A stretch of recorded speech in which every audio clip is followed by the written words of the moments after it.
Hello, and welcome to another episode of Notes and Notables with your host, Trenton Petrie. Let's get ready to dive into another day's worth of educational topics. So come on in, take a seat, school is in session. 5, 4, 3, 2, 1, 0. Welcome back to Notes and Notables, the podcast where we explored the intersections of education, creativity, and community. I'm your host, Trenton, and today we're going to dive into an essential topic for every educator and parent: how to build positive parent-teacher relationships. Effective communication between teachers and parents isn't just helpful, it's critical for a student's academic success and well-being. In this episode, we will break down principles, strategies, and tools for fostering trust and collaboration. So let's jump right in. Let's start by talking about why parent-teacher relationships are so important. Imagine education as a three-legged stool. One leg is the school, another is the family, and the third is the student. If one leg is wobbly, the stool doesn't stand very strong. Research strongly supports this idea. A 2019 study published in the Journal of Educational Psychology found that positive parent-teacher relationships were directly correlated with higher student engagement, better grades, and fewer behavior issues. The researchers highlighted that students benefited most when parents and teachers consistently communicated and worked together towards shared goals. Similarly, the Harvard Family Research Project noted that effective family engagement in education is a predictor of student success across all socioeconomic backgrounds. What's fascinating is that the impact is not limited to academics. Students also tend to have a higher self-esteem and better social, emotional skills when the parents, teachers all collaborate effectively to better the students' lives. But what does this look like in practice? Think about this. Parents know their children best. They understand their child's personalities, home routines, any sort of challenges that they may or may not be facing outside of school. Teachers, on the other hand, being professional expertise, they see how a child interacts with their peers, adapts to a structured learning environment, and responds to different teaching methods, seeing as how the student is at school for most school districts like ours, 5 days a week for 7 hours from August all the way through May. So the teachers do spend a large amount of time with students in most school districts. When parents and teachers combine their unique perspective on the child's life, they create a 360-degree view of that child. This shared understanding allows everyone to work together to support the student's growth and success. Here's another example of what it could look like potentially. In one district, you could have a teacher that would notice a student was frequently distracted or irritable during class. I'm sure we have all had students like that. I know I have daily, weekly, monthly, yearly, whatever. But you can always tell, right? You can always tell when students are distracted easily or when they're not, themselves. Instead of making assumptions about that student, the teacher might want to reach out to the family via most likely a phone call or an email or both. After productive conversations, the teacher learned that the student's family was going through a recent divorce, let's just say, and the child was struggling to adjust. My parents got divorced when I was 8, and I had to struggle with that. I lived with my mom, and we lived a little bit a ways from my dad, probably 20, 30 minutes or so. But once I started junior high, that was only happened for like 2 years, like 4th and 5th grade. Then, and starting in junior high, my mom and I moved back to Deer Park, and my dad had always lived in Deer Park. So then it wasn't that big of a deal since they lived, I think it was like a mile from each other. So even though my parents were divorced, I could freely go back and forth, especially when I started driving. I could freely go back and forth. But I did struggle as a 8-year-old at the onset of divorced parents. Together, the teacher and the parents can develop a plan for that student. The parents can provide additional emotional support at home, while the teacher can create a calm, structured environment in the classroom to kind of help the child feel more secure. So what's the result of that, right? A significant improvement in the student's focus and participation, knowing that the student knows that both their parents and the teachers have a common goal, which is the betterment of that student, right? These types of success stories highlight the power of collaboration. But when parents and teachers don't communicate or operate together, important details may get lost, like the fact that the family is going through a divorce or a death in the family or something like that. And so misunderstandings can grow from that, and the child ultimately misses out on the support they need. That's why in today's episode, we are focusing on actionable ways to build and strengthen these relationships. By fostering open, respectful communication, we can create an environment where everyone, especially our students, thrive. All right, so how do we do that, right? The first and most important thing that we can talk about when relationships are so important, let's look at the foundation of that relationship: communication. Effective communication isn't really just about what you say, right? It's about how you say it, how well you as the teacher or the parent listen. But in this case, from my viewpoint, the teacher listens. Here are some key principles that I kind of came up with and asked around to keep in mind about parent-teacher relationships and being effective communicators. First one, clarity and consistency. Clear communication means being straightforward and avoiding unnecessary jargon or assumptions. Remember, parents may not be familiar with educational terms or processes. Okay, so when you're talking to parents, make sure you kind of say it almost in layman terms, right? Because they're not really going to understand when if you use all these like official terminology with your classroom or how things are going. So you kind of have to like be on their level, right? For example, here's another example. If the child is below, like if they're failing, okay, instead of saying like, oh, your child's failing, talk to them why their child is failing, okay, and how they can make that stuff up, make the work up, or get out of failing. How the parent can support at home, kind of like work together to collaborate and communicate together, collaborate a way to get the child to go from potentially failing the class to not failing the class.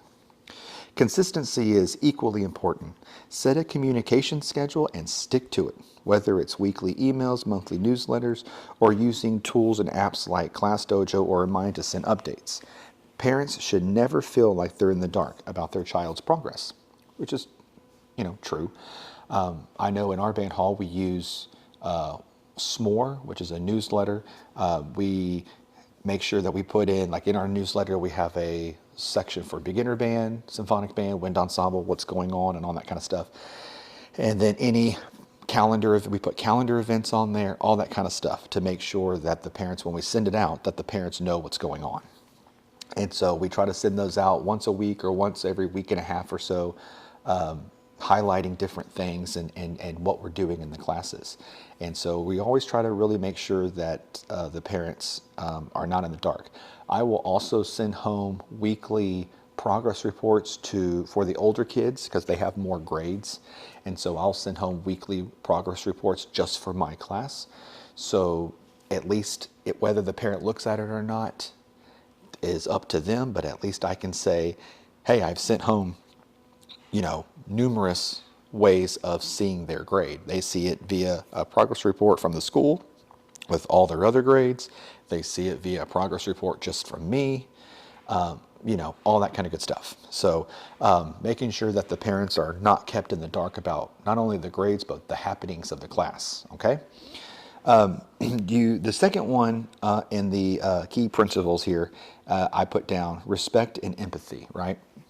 Respect and empathy are the heart of a strong relationship.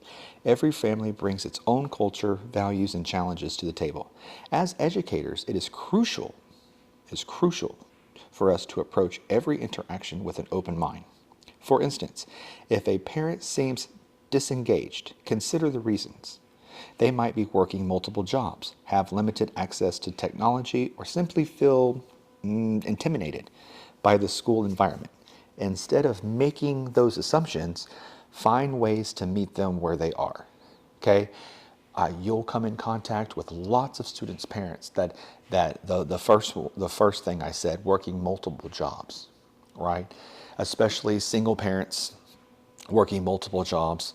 That is a common, I believe, in our society these days. It's not uncommon to have a student whose parent, whether parent or parents, both one, the mom, the dad, whoever, to work multiple jobs to pay the bills, right?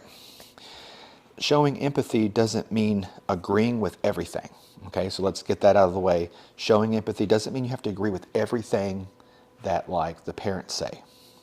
It means validating a parent's feelings and recognizing their perspective. Okay, for example, if a parent expresses frustration about their child's homework load, acknowledge their concern, like say something along the lines of, I understand that balancing homework with after school activities can be challenging. Let's work together to find a solution that supports your child's learning without overwhelming them. Okay? And, stuff like that can really, you're really going to find that with your athletes, right? Your athletes, your band kids, your fine arts kids that have, athletic practice before or after school, especially after school, or your marching band kids, or whoever, whatever, right? And so if they've got homework in these classes and they have football practice, or they have band rehearsal, or they have X, Y, and Z, whatever, after school, that makes them feel overwhelmed that they have to do all of this stuff, right? And so trying to come up with solutions that support their child's learning without overwhelming them. And a lot of it, I will say, is time management. If kids could learn good time management, I think they could be way more successful while doing all of the things that they want to do. Okay, I showed a form to all of my classes at the beginning of the year that I saw from Robert Chilton's ready-made music website that we use with our beginners, which if you haven't checked that out and you're a band director and teach beginners, or you're a choir director, or you're a general music teacher, or you're an orchestra teacher and you teach beginners, check out Robert Chilton's ready-made music website. That we use those videos every week. We call it our Wacky Wednesday video. But getting back to the form, it lists the amount of hours that are in a week, 24 hours times 7. And on this chart, it basically goes through a typical, yes, everything can change, but typical person and everything that they're doing, how many hours they go to school, eat, take a shower, personal grooming, athletics in school, athletics out of school, like literally everything. And at the end of it, and this is including for like band people or orchestra people, what's in there is 30 minutes of practicing their instrument. After everything, there is still 25 hours left. We're talking after they sleep for 7-8 hours a night, after they go to school, after they eat, after they personal grooming, after they go to any practices before, after school, go to any sort of practicing instrument, anything. They still have 25 hours. That 25 hours is what a kid would spend doing nothing, or playing outside, or playing video games, or whatever, right? And so I try to have that conversation about time management so they don't get overwhelmed. Because I tell them, some of these kids, like it has on that chart, 2 hours a day for after school athletics, right? That's 10 hours a week, Monday through Friday for like your school athletics, right? Well, if they're not in athletics, that's 10 hours that gets added to that 25. So now they have 35 hours at the end of the, throughout the week to do whatever. Okay, so time management, I think, is a huge thing that teachers and really parents should help students learn from an early age. I'd probably say junior high on, that would help, especially if you start in junior high going into high school. That's really going to help. And the last one of these key principles is we talked about at the very, very beginning. We talked about how you have to, communicate. You have to also listen, right? And so the third one is active listening. It's one of the most powerful tools in communication. When parents feel heard, they are more likely they're going to trust you and collaborate with you. Okay, it involves more than just nodding along. You sit there kind of nod along, right? It's about being fully present. Being able to paraphrase what the parent has said to show you that you're understanding, and asking any sort of follow-up type questions that you might have. For example, if a parent says something like, "I am worried my child isn't making friends," you could respond with, "It sounds like you're concerned about your child's social interactions. Have you noticed specific situations where this happens?" And so when you dig a little deeper, you not only show that you care, that you genuinely care about the student's issue here in this case, in this example, making friends, but you also gather some extra valuable insight that can probably guide you in your approach to the classroom portion of their life. Okay, so I think it's really important that we try to be really good communicators with our parents. Okay, clarity and consistency, have some respect and empathy, and then make sure we're always active listening to our parents. Okay, all right, so when we get back after a short break, we're going to talk about some practical strategies that we can try to use, come up with, manipulate to fit our needs, to building these better relationships with parents. Okay, so we'll be right back after a short break, and we'll talk about some strategies. All right, we'll be back in just a second.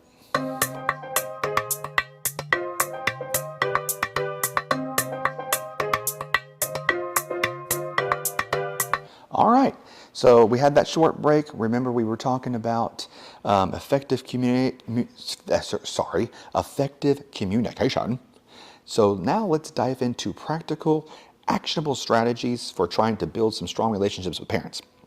Whether you're an experienced teacher or just starting, these tips can help you foster trust and collaboration. And especially, obviously, if you're a new teacher, because maybe in your studies, maybe you talked about this in some classes but didn't really dive into it. Maybe you didn't. And so if you are a new teacher and you're looking for ways to kind of like get on that pony, so to speak, and strengthen that trait of yours of really talking to parents and kind of being on their side, this podcast, this episode is really for you, and especially this portion, this segment on these strategies. Okay, so here we go. So you got to always start. Number one, you got to start on a positive note. First impressions matter. We all know that. That's been quintessential in business or anything forever and ever. First impressions matter. The way you introduce yourself to parents set the tone for that relationship. At the start of the school year, or whenever you meet new families, for me, obviously it's our open house. You can reach out with a welcoming message as they walk into your classroom. Have something up. I don't know. Come up with something. Welcome parents. Especially when you introduce yourself, like, welcome parents. My name is Mr. Petrie. I want to welcome you to the Bonnet Band. This, that, and the other. Whatever. You can also, I also do this with my incoming sixth graders. I will send out an email or and show my enthusiasm for teaching their child and include some key information. Usually I do this for incoming sixth graders, and that information, it usually happens in the spring beforehand, and that information includes things like when the instrument fittings are and all that kind of stuff to get them going, okay? When you talk to parents initially, you want to make sure you give them your communication preferences, right? For me and at our band hall, we always tell parents to email because why? Where are we during the school day? We're teaching in the band hall. We don't have a phone in the middle of the band hall or on stage, which is where we have our other beginner classes. Okay, because we split beginner classes since we have two directors, right? And so we don't have phones out there. And so if somebody calls, it's going to our office. I'm not about to stop teaching, like my 10 low brass kids, my 10 tuba euphonium kids, to waltz into the office to answer a phone call, right? And so, and a lot of us, I know some of us that teach core subjects are kind of like, your phone's right there, and so if you're kind of teaching and then a parent calls, you don't really want to talk to that parent right then and there about their child or an issue or question or whatever. I always tell the beginner parents, and then I retell and remind the older kids' parents, email is the best way. Email is the best way because I can check that. I've got an iPad, I've got the email on my iPad, on my iPhone, whatever. And sometimes, a lot of times actually, it's like a one word or a one sentence type of answer, like the email I get all the time, even though it's in the newsletter, even though it's in everything we tell the kids, all that kind of stuff. I get, what time is the concert? Concerts, and that's real easy. Good morning, concerts at 7, thanks. TP. I sign all my emails TP once I get to know the parents. That's real easy. I can send that. I tell parents and tell the kids when we're switching from piece to piece or this to that. If it's an email like that, I can send that while they're getting up the next piece because you had to wait for the percussion to change or whatever. That's easy. Okay, so your communication preferences, which I believe should be for everybody during the non-conference period that you have, should be email. If they want to call you, tell them to call you during your conference period. Okay? And then maybe, depending on when your open house is and how many kids you have and how long you have with those parents, maybe you could have a few positive observations about their child if you've had a chance to get to know that child. Personally, when we do open house, I haven't had a whole lot of time with the beginners. I have had time with the older kids, but the older kids' parents and myself, we all know each other because they've been in band before. So it's really the new kids, right? So you want to start off on a really good positive note, making sure that the parents feel like, oh, I can trust this person. This person has my child's best interest at heart and things like that. You want to try to use regular, consistent communication. Parents shouldn't feel like the only time they hear from you is when there's a problem. Regular updates about their child's progress, classroom activities, or even upcoming events keep parents engaged and informed. Okay? Some of the tools that you can use to make this easier, I said this earlier, classroom newsletter, send out a monthly or weekly email highlighting what's going on. That's what we do, right? We send out we call it a SMORE. That's a website that we use. You can also do communication type apps like Class Dojo, Remind. I have tried Class Dojo, didn't really like it. It was kind of too cartoony and too elementary for me. I used to use Remind a lot, but then our district started using a year or two ago something called School Status.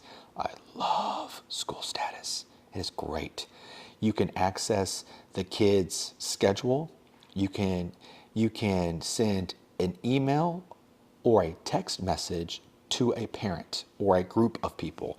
So like I can send out a message to say my top band and send it in text form that says, don't forget to, bring your instrument tomorrow. And all the parents will get a text message on their phone that says, don't forget to bring your instrument tomorrow from Mr. Petrie. And that's really great because sometimes, I don't know if you know this, but sometimes Parents just don't read emails. They just don't read. Like they I don't know if they see an email from a school teacher and they go just delete, or they just let it get lost in translation in all their emails, or they just flat out don't read it. They're like, I'm not going to read that. But if they get a text message, it's more likely to hit home, so to speak. So, so see about, if you don't already use some sort of communication app, see if there is some sort of communication app that you can find that you like, or that your academic team likes, or even your school likes to use. Probably ask a veteran teacher at your school. If you are the veteran teacher, maybe impart some of that wisdom on the younger generation. Also, if you use a parent portal type thing like Google Classroom or something like that, where the parents can access, we use Canvas, not Canvas, Canvas, and I get that Canvas and Canva, which is not a platform for school, mixed up sometimes because it's literally like one or two letters. But we use Canvas, and so that has all the kids' classes. Teachers can put all the assignments if they want in there if they choose to use that. Some teachers, a lot of the core subject teachers will use that heavily. I don't, but I also, I'll use it for like recording assignments if I need, I used it the 7 weeks leading up to Christmas. My top band kids had to submit one major scale a week. They had recorded themselves and submitted it to Canvas. That way I can grade it whenever I want. Right, and the parents also have access to that. Okay, but bottom line is consistency is the key. Whether you communicate weekly or bi-weekly, stick to the schedule that works for you, so parents know when to expect updates. Okay, so if you're going to do it every Friday, do it every Friday to make sure that the parents are like, after a while, first week, okay, they get one. The second week on Friday, they're like, okay. After the third or fourth week, it's like they're almost waiting, like, okay, I know by the end of the school day or by 6 p.m. on a Friday, I'm going to get, or sometime on Friday, I'm going to get a newsletter or whatever you do that says what we either did that week in class or what we're going to do next week in that class, or both. Okay. You need to host some collaborative events, which sometimes your school will take care of this, obviously, like open house, or we do open houses, but I will do a parent kind of meeting orientation type night for incoming beginners. That way we can kind of talk beginner band, because for lots of parents, this may be their first kid in band. Some parents not, but some parents, they will be their first kid in band. And so they need to make sure that they kind of know what's going on and kind of get them on the right page. You can also do something like student showcases, where you celebrate student achievements with events, like if you're an art teacher, art shows or science fairs, or something where parents can see their kids' work. Obviously, for something like band, well, that's real easy, because that's called concerts. I also do this thing with my beginners where I invite the parents up to their classes if they can show up, and they sit in with the ensemble with their kid, and we'll go over a few things, show them what we're doing. I'll have the kids teach the parents how to hold the instrument and things like that. And then some of the kids, they take this as an opportunity to get on to their parents when they don't do it right. And they'll be like, no, Mom, you're not holding the clarinet right. You'd have to do it again, blah, blah, blah, blah, and which is kind of funny, to see the parents like aghast that their child is like griping at them because they have bad hand position and their posture's terrible. Because again, in band world, we harp on those things, right? We harp on hand position, posture, what you look like, how you're holding that instrument all of the time. And so when they finally realize that and do it, when their parent does it wrong, then it's like, oh, now it's my chance to be the teacher and get on to the parent or whatever. But it's all in good fun, and the parents love it. I also will do depending on the where the group is, the beginners are, I'll do a demonstration in an evening one evening where we'll just do a few lines out of the book, kind of talk about where we are, what we're doing, things like that. That's always real good, real fun. But like I said, one of the biggest ones is like an open house, but that one's kind of depending on for me, it's good, but I only get like 7 minutes per class. And so it's kind of like, there's a line out the door of parents that want to talk. And so it doesn't always work out that way, work out as good as you probably want it to work out. You want to try to be proactive about issues. Nobody likes surprises when it comes to their child's progress or their behavior. So if you notice a concern, address it early. For example, if a student is falling behind in reading, reach out to the parents before it becomes a bigger issue. Say something along the lines of like, I wanted to touch base because I've noticed some changes in your student having with their reading fluency. I'd love to work together on strategies to help them improve. Could we set up a time to discuss this further? Approaching concerns that you have collaboratively shows the parents that you're invested in that child's success and are willing to work as a team. Okay? You need to try to personalize your approach because every parent, every kid's different. So you can't, it's not a one type fits all. Every family is unique, right? And so being an effective communicator often means tailoring your approach to meet the needs of that parent or student. For if you've got like non-English speaking families, consider either using a translation app or arrange for someone at your school that maybe speaks that language, or talk to a district personnel to see what you can do to work around that or work with that. For if you have parents with like demanding schedules, maybe they're working multiple jobs, offer flexible options for that communication, such as evening phone calls or a virtual meeting. Okay. If you've got kids that don't have reliable internet access at home, maybe you need to send home some paper notes or make a phone call instead of relying solely on a digital tool like email. All right. And then you want to try to express gratitude and celebrate success. Don't underestimate the power of gratitude. A quick note or an email to share something positive about their child can go a long way. For instance, if you call the parents, I just want to share how impressed I am with their child's participation in their group science project. They showed great teamwork and problem solving skills. Something like that. And the parents go, oh, because I don't want to say the aura, but the mindset, right, is most of the time when a parent gets a phone call from a school teacher or the school, it's not always good. Or they like, oh, what did my child do now? And they pick up the phone and you're like, hi, this is Mr. and Mrs. So-and-so, your child's science teacher. And they go, oh, you're going to tell me that they're behind or they failed.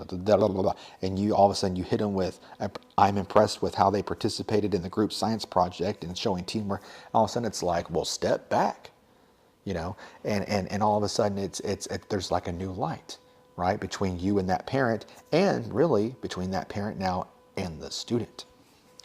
Okay. The parents will appreciate that you noticed and value their child's efforts. Okay.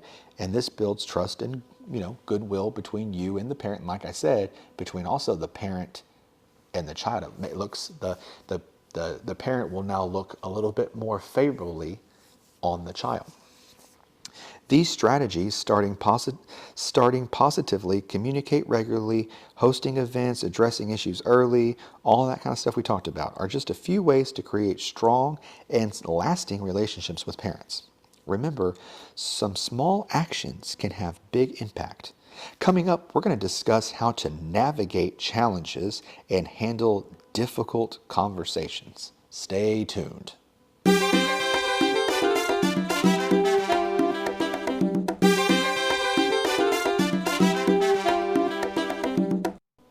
All right, now here's the part that a lot of teachers may or may not struggle with, but I know I struggle with this. But even in the best parent and teacher relationships, there are going to be challenges and conflicts that are inevitable. It just is, it's just part of the job, right? Misunderstandings can arise. The amount of misunderstandings that happen between kids and parents is astounding.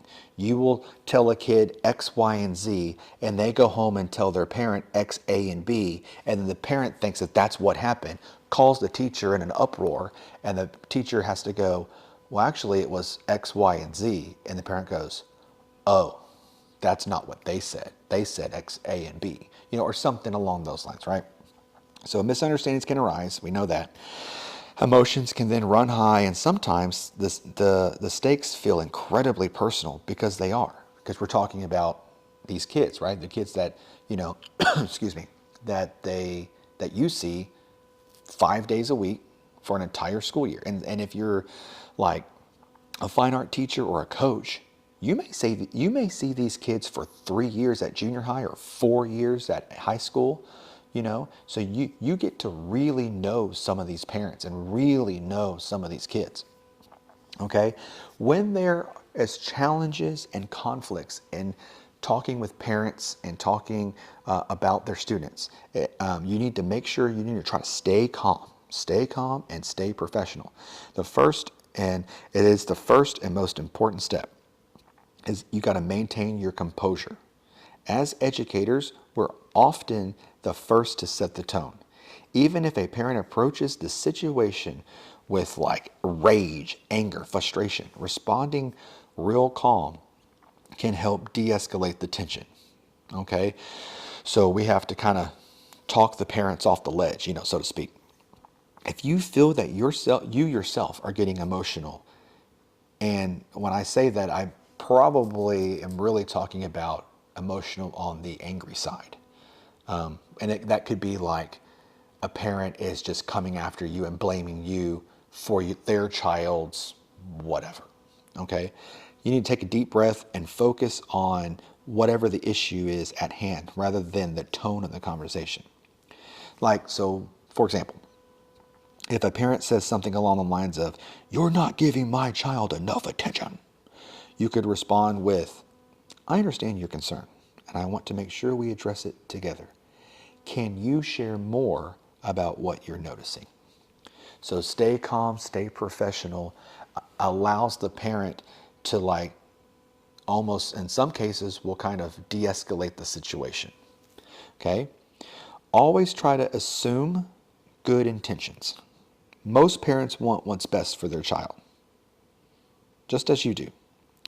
Start with the assumption that their concerns come from a place of care and love, even if their delivery isn't ideal.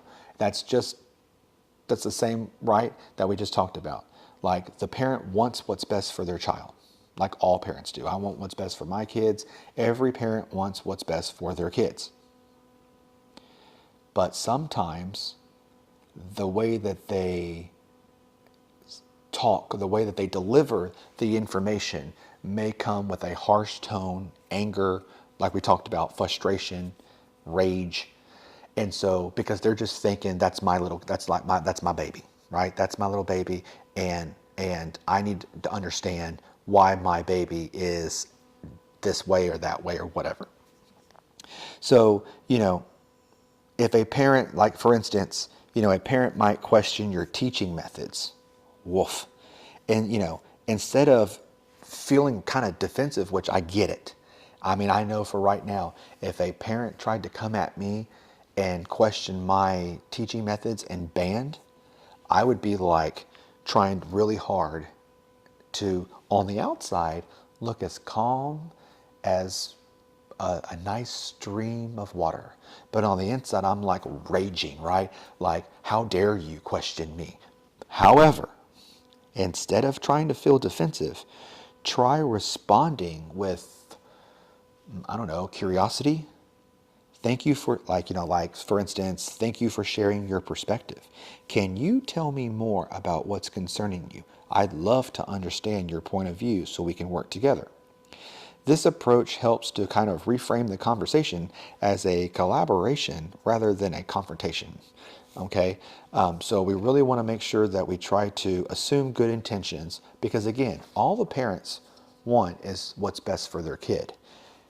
And as teachers know, that students don't always tell the truth. I'm a firm believer that students, especially younger students, it's almost like it's in human nature that they will say whatever they need to say to make sure they don't get in trouble. Okay? So if a teacher or if a student does something wrong and the teacher gets on to them, they may go home and tell the parent that that teacher yelled at them, but won't tell the parent why. And so the parent gets all upset and says, why are you yelling at my kid? Blah, blah, blah, blah, blah. And all of a sudden you go, well, actually, here's how it went down. And here's why we had a conversation. And you start to tell them that you weren't yelling, you were talking sternly to them. And here's why they were wrong, whatever it is, right? And then the parent goes, oh, and in their mind, they're either in their mind or audibly, they realize and they say, oh, well, so-and-so didn't tell me that that's what happened. And of course not. Why would a kid self-incriminate themselves to their parent? They're not going to do that. We all know that, so you got to really, assume good intentions when a parent is coming at you. You want to make sure that you listen first and then respond second. Active listening is key during difficult conversations. Let parents share their concerns fully before responding. As they speak, try to paraphrase what they're saying to show understanding of what they are saying. For example, if the parent says, I feel like my child needs are being ignored in your classroom, you could say something along the lines of, it sounds like you're worried that your child isn't receiving the support they need. Let's explore what's been happening and how we can address this together. So, and we talked about this earlier, when you do stuff like that, it shows that you are actually caring and not just nodding along, right? So we want to make sure that we listen first and then respond, and not just jump to conclusions, jump to try to defend ourselves as the educator. We want to always try to keep the focus on the student, okay? In any conflict, it's easy for the emotions of the parties to get in the way of the ultimate goal, which, as we all know, as educators, is supporting the student. So you want to try to redirect the conversation towards solutions that benefit the child, all right? By keeping the conversation student-centered, you avoid getting caught in unproductive debates, all right? So bottom line is, if you're dealing with a challenge or a conflict with a parent, you want to try to keep everything around the student. How can we help the student? How can whatever's wrong, whatever's happened, what are some avenues that we can go to rectify the situation? Because again, sometimes it is a misunderstanding. Sometimes the student went home and told the parents one thing, but that's not really what happened. It was something completely different. Okay? And again, I have seen in my career, albeit only 12 years, or 13 technically, 12 years at my current school, that students will omit certain details about an event to make themselves come out looking like, I don't want to say the victim, but looking better so they don't get in trouble, right? And so, and we kind of, and again, as a parent, you're going to be there and try to be in the corner. But I tell my students, especially the 6th graders, the first day of school, I have your back. I am in your corner. Okay. So whatever I do, whatever I'm doing, I am doing because I want you to be the best insert instrument that you can be. Okay. So my kids know, and especially those who stick with us and go into 7th and 8th grade, they know that I would walk through fire for them, right? And having that relationship with the kid and their parent, it's almost like ironclad when you have that strong relationship with the student and that strong relationship with that student's parents. It's like ironclad, because then when you get on that student, the parent's like, well, then you probably should do what they said, because you know good and well if they're saying it, they mean it, and it's to make you better. Okay? If you need to, during these conversations of conflict or challenges, you might need to bring data or examples of their work. Whenever possible, try to use those examples or data to support your points. Okay, if parents may not see what's happening in the classroom every day, so concrete evidence can help to clarify the situation.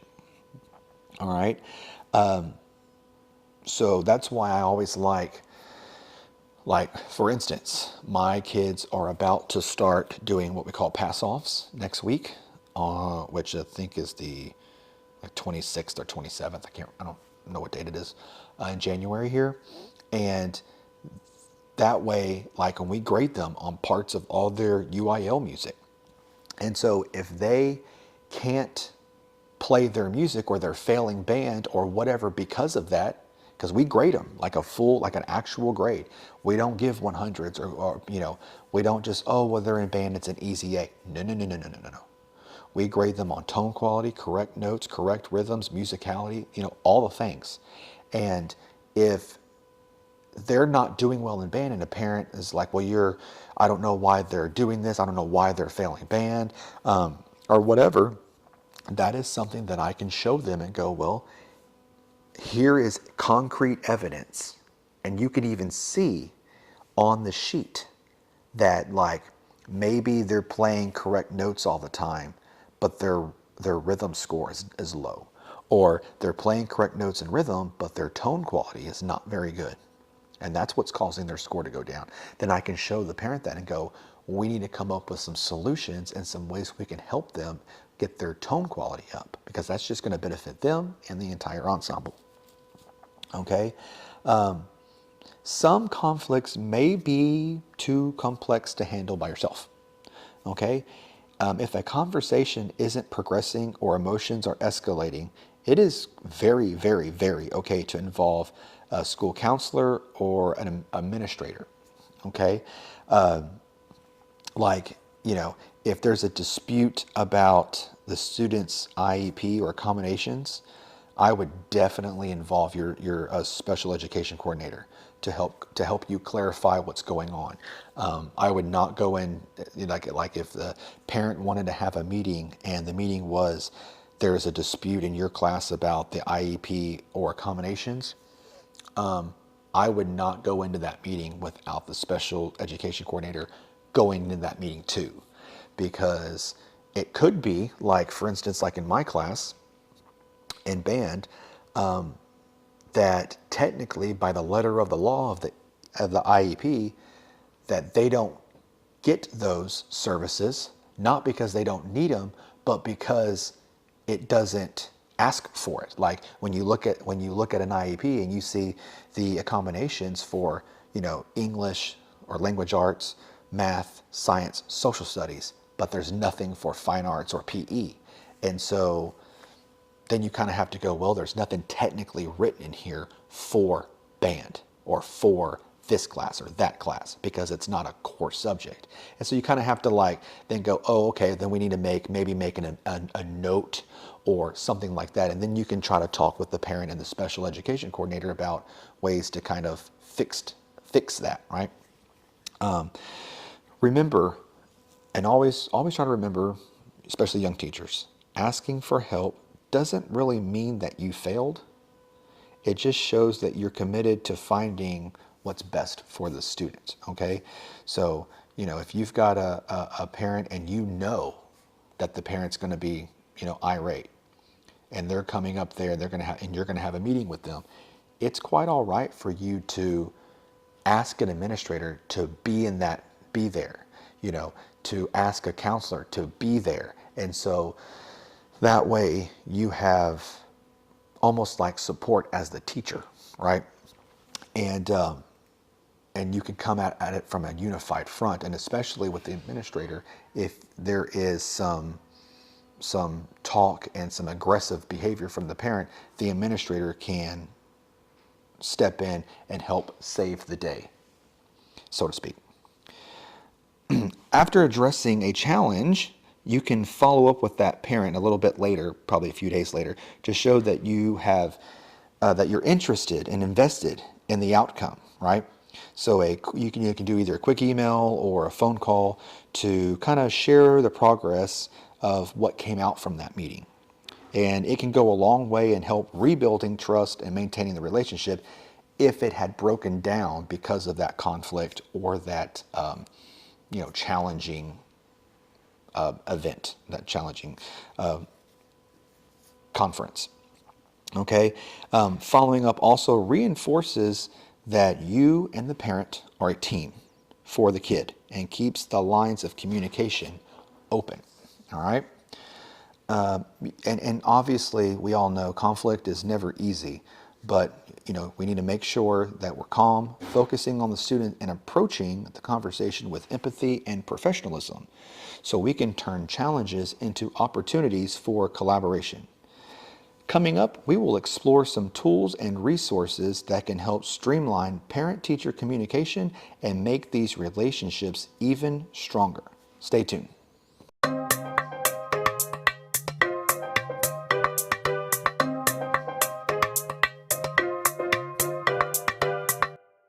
All right, and we're back. Now, in this last segment here, we're going to talk about strategies for communication and collaboration, but we've talked about that, right? But having the right tools and resources can make literally all the difference. So today I want to share some tools for staying connected with parents and enhancing your communication efforts. So first, you got your digital communication tools. Technology has made it easier than ever to communicate with parents in real time. Okay, so we talked about two technology apps, ClassDojo and Remind. If you don't know about ClassDojo or Remind, ask a teacher in your building, because I'm sure someone has used either one or both of those. But there are a ton of different digital communication tools that you can use. But ClassDojo and Remind are two popular ones. Like I said, ClassDojo is kind of, I don't know, I call it for me and junior high kids, I kind of see it's a little bit more elementary. Remind, I used to use that, but now that we have school status, I don't use Remind anymore. I use school status. The only time I would use Remind is if I was taking kids somewhere and I needed to like if I was, say, a high school director and I was taking kids, we were going on a trip, say to Disney World. I'd want to have all the kids on Remind so it's easier for me to send out a message to them saying, hey, make sure we meet here, meet there at this time, and all that kind of stuff. You can also try video conference platforms. Virtual meetings are invaluable for building relationships with busy parents or those who can't attend in-person events. So using things like Zoom or Google Meet, Microsoft Teams. I know that in my district, we used to use Zoom, now we use Teams. We went away from Teams, now we're back to Teams. So we use Microsoft Teams to do any sort of like things of that nature that involve needing to do it over the computer. Okay, but here's a tip. When you schedule those virtual meetings, offer multiple time slots to accommodate their schedules, because obviously the reason why we are offering these virtual meetings is because the parent's schedule is so hectic or they're working two jobs, and so offering multiple options, as it were, allows that parent to feel like, okay, you're trying to like make this happen, right? Instead of just going, this is the only time. And if the platform allows, which I think most of them do, like Zoom does, I know for sure, record the meeting. So if there is a parent who can attend, can watch it later. Or if there's a question about it, you can refer back to it, right? Try to find some collaborative tools for tracking students' progress. You can use Google Classroom, Fresh Grade. This tool, Fresh Grade, is a tool that combines, you can do grading, reporting, communication, allowing parents to see their child's growth through things like photos and videos and teacher notes. Using, depending on what your school district has and what your school district doesn't have, that'd be kind of something you'd want to talk with your veteran teachers on your campus or your school administrator. I know at my school, like I said before, we use Canvas to do things, but in band world, obviously showing our work is our concerts, so that's a really big showing your work. And I know we have an art gallery at our school for art students, and they can all and so there are ways about tracking progress, right? You just got to find what works best for you and what works best for your team or your school. And again, as far as, because some of these things might need, like Google Classroom doesn't, but some of the other avenues might be a district thing, right?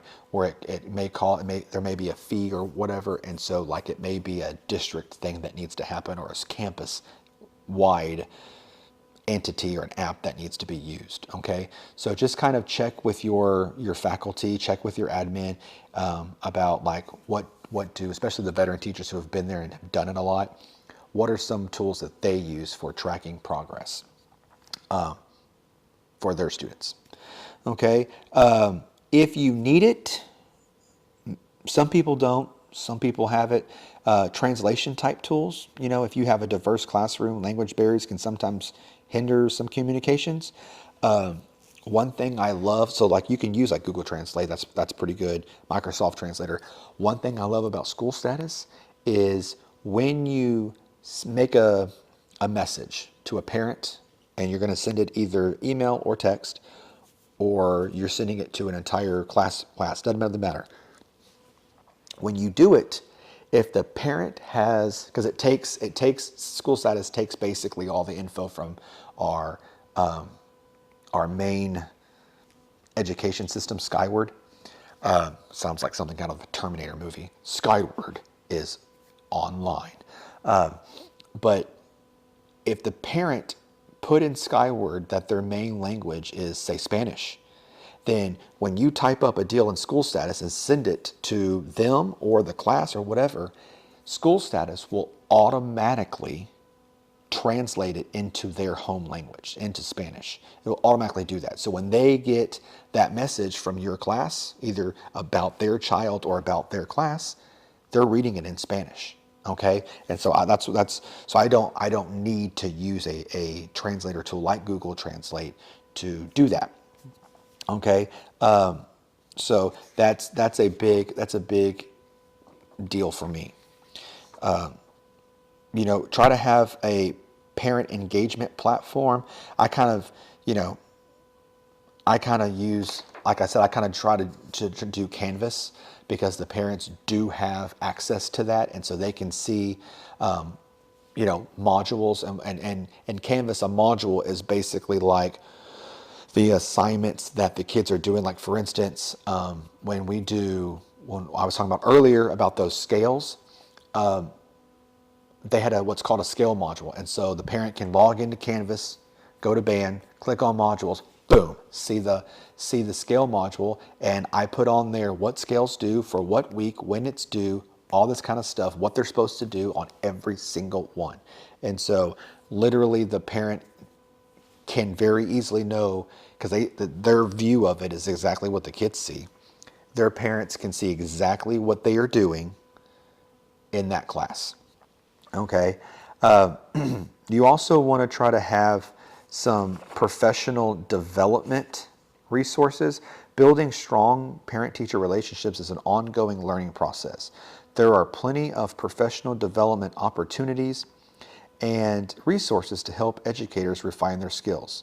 A couple of books that I have found that are good for this topic: The Essential Conversation, What Parents and Teachers Can Learn from Each Other by Sarah Lawrence Lightfoot, will provide valuable insights to exactly what we're talking about. Okay, You can offer, like Eduphoria will have workshops and webinars about on training sessions about parent communication and engagement. You can even try to find some online courses, but try to find something, you know, that can help with some resources. A good one, again, that probably for young teachers you should have a mentor.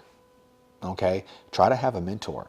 That's not technology based, I get it, but you know, it never hurts to have some mentor or mentors, plural, older teachers, people who have done it, people who have seen it, to go up and go, how would you handle this? Like, if this is what happened to me, how do I need to go about it? What's my next step? And kind of have them help you and guide you through that setup, okay? You know, if your school has it, has it already an account, a district account with a school-wide type system like School Status, okay? Many schools have resources like family engagement coordinators or counseling teams or community liaison. I know my school has a parent liaison. And those types of people are really good about helping to facilitate parent-teacher communication. If like our parent liaison is really good about, like, if we can't get a hold of a parent, then they will try to get a hold of a parent, because maybe if they get a phone call or an email from a non-teacher, albeit that person the parent liaison still works at my school, they're more likely to hear them out, you know? And obviously PTOs work really well too. If you get involved with, like, at least knowing who's on your PTO, okay? You can try to build relationships with them if they have things like dances or, sort of like family nights or stuff like that. Or you could even suggest to the PTO to have a family night or whatever, and family engagement where the families come up and, like, you can see your families and see your kids with their families and kind of talk to them in kind of a more informal type of way, all right? With the right tools and resources, fostering strong parent-teacher relationships will become more manageable and impactful. Whether it's leveraging technology, attending professional development, or just tapping into school-wide systems, these resources can support your effort to communicate and collaborate effectively. Okay, so as we wrap up today's episode, let's just reflect a little bit on everything we've covered, right? Because it's been a lot, all right? Building positive parent-teacher relationships isn't just a nice-to-have kind of thing, right? It's a vital part of each child's education. When parents and us teachers, when we work together, everyone benefits, but most importantly, our students, okay?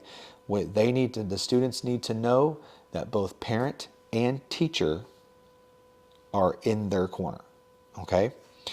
We started by discussing the importance of these relationships and how they foster trust, engagement, and collaboration. And then we started to explore the principles of effective communication with some clarity, respect, and active listening. Then we talked about practical strategies, right? And as you remember, we talked starting with positivity, being proactive, and then and trying to personalize your approach. Okay, because again, not everybody's cut from the same cloth. You're going to have to change it up depending on who you're dealing with and what the situation is. We also kind of talked a little bit about challenges with empathy and meeting challenges and conflict with empathy and professionalism. And then finally, just a little bit ago, we shared some tools and resources to try to make those efforts more effective and efficient. Okay? So let's revisit key takeaways from today. You want to start strong. You want to communicate regularly. You want to handle all these challenges gracefully. All right. Have tools at your disposal, whether it's digital tools, whether it's teachers, other teachers, other administrators, and then show appreciation to these parents. Show it, and I'm telling you, it'll go a long ways. All right. Building relationships with parents is going to take time and effort. Obviously, it is what it is. But the rewards are immeasurable. That's kind of why I like doing what I do, being a band director, because the kids that stay in band, those parents stay with me also, obviously, for 3 years. And so, the first year we're trying to get to know each other and know the class. And then, 7th grade, 8th grade year, by the time 8th grade, those parents they love every minute of it. Okay.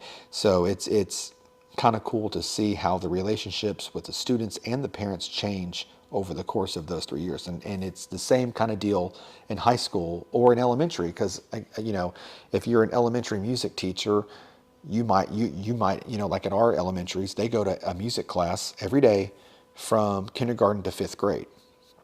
Okay, like our music teachers see kindergarten to 5th grade every day.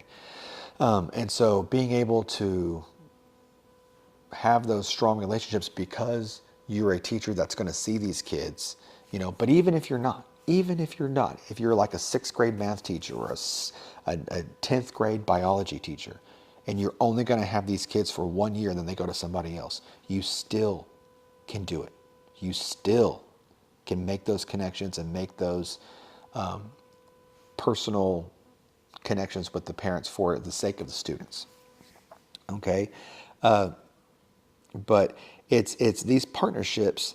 They don't just enhance the educational experience, but they create a supportive, collaborative community where everyone feels valued, right? And that's what we want. Remember, it's the small, consistent gestures, a quick note here, a listening ear there, and a moment of gratitude everywhere that make the biggest impact. If there's one message I want to leave with you, it's this. Educators and parents are on the same team. I know it doesn't seem like it all the time, but I promise you it is. We are unified by the shared goal to help the children thrive, to help them succeed. And by building strong and respectful and collaborative relationships, together we can achieve that goal. Okay? Before we go, I'd love to hear your thoughts and experiences. What strategies have worked for you in building strong parent and teacher relationships? Do you have a favorite tool or resources that you use in the classroom? You can always send me an email at TrentonPetrie@gmail.com and let us know, or let us know on social media. We have an Instagram account now under the same name, Notes and Notables, and share a story that can inspire a future episode.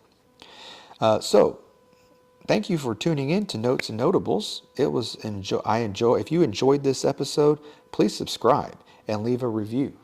Okay, I know it's a lot of information, but that's kind of what all these episodes are. It's every episode has a theme to it, right? And so this theme was parent-teacher conferences and relationships. And don't forget to share this with your fellow educators who might find it helpful. Until next time, keep inspiring, keep connecting, keep making a difference, because that's who we are as teachers. We make a difference. I'll talk to you later. Peace. This has been another episode of Notes and Notables with your host, Trenton Petrie. Join us next time as we dive into another set of educational topics with a brand new guest. But until then, school's out.